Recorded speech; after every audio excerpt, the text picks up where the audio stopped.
Jason Munson here with PelletStovePro.com and PelletStovePro.net, your source for pellet stove parts and pellet stove help.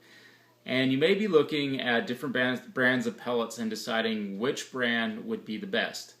Out here in California, that's not really a big problem since we have so few suppliers of pellet stoves. There's actually only two places in town that I can even get pellet stoves. One is a pellet stove dealer and the other is Home Depot. Those are the only reliable ones. I live in kind of a small town. If you live out on the East Coast, though, you might have a lot of different options between hardwood and softwood pellet stoves. And which one is the best?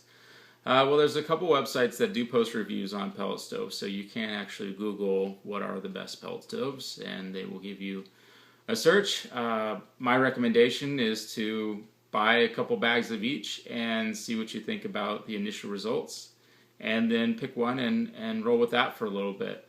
More than what brand you choose is actually keeping the pellet stove clean, and at least once a year, possibly twice a year, or maybe a good rule of thumb is once a ton of pellets, is to take it apart, clean out behind the fire brick and in the combustion fan chamber, and clean out the chimney. That actually makes a much bigger difference with how the pellet stove runs. Although I do hear that between the hardwoods and the softwoods on the East Coast, that there can be a big difference in how they burn.